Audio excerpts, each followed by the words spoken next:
Welcome to Sci-Fi Stories. If you love stories of courage and mystery, make sure to subscribe and join our growing community. Station Virex-9 floated at the edge of civilized space, a chaotic hub where hundreds of alien species traded, argued, and tried not to start wars in the corridors. Most residents never noticed the quiet human who worked in Maintenance Sector C-17. His name was Jonas Hale. He repaired broken air recyclers, cracked hull plating, and occasionally the mistakes of careless pilots. He spoke little. He worked constantly. In 3 years on the station, most residents only knew him as the human mechanic. Above his workshop lived someone far more important. Lady Sarathra, a dragon-blood noble of the Drakari Dominion. Her scales shimmered like polished gold, and her presence commanded attention wherever she walked. Diplomats bowed. Merchants whispered. Guards followed her every step. Jonas simply nodded when she passed his workshop door. That was the extent of their relationship. Until the night everything changed.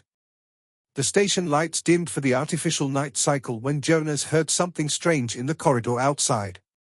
Not machinery. Not footsteps. Breathing. Heavy, ragged breathing.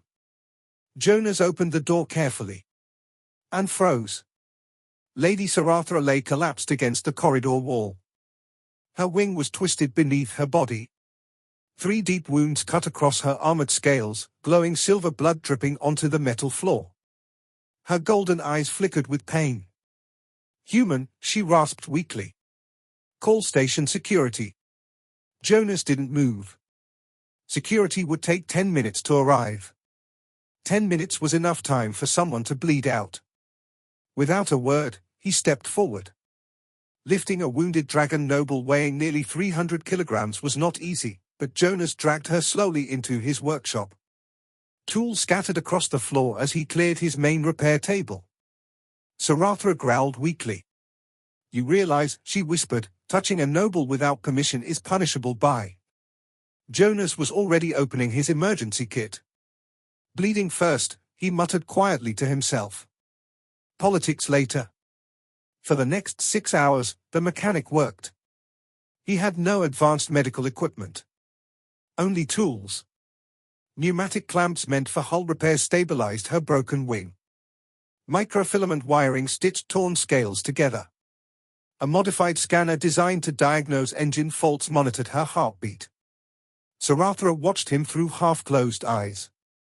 Humans were considered primitive by most galactic civilizations. Yet the silent mechanic worked with terrifying focus.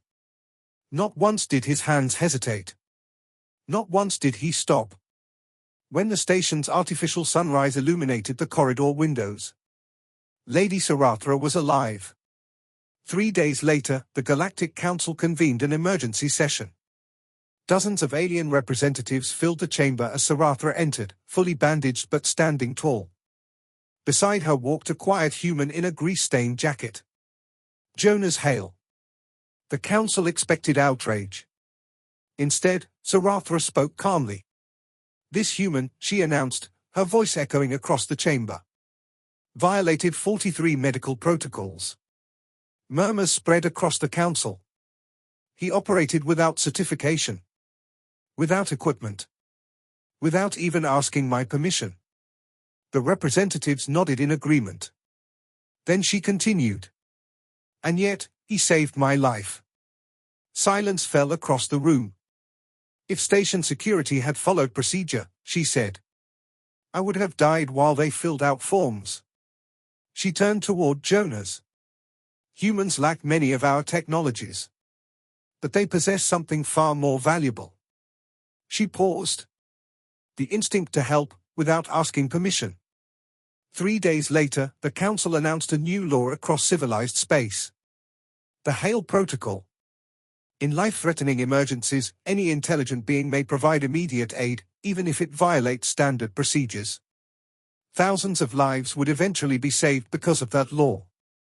Jonas Hale returned to his workshop the same day. No speeches. No fame. Just broken machines waiting to be fixed. But something on the station had changed. Neighbors began helping each other. strangers stopped ignoring suffering in the corridors. And above the mechanic's workshop, Dragon Noble quietly relocated her residence. When asked why, Sarathra smiled. "I prefer neighbors," she said softly, "who understand what truly matters."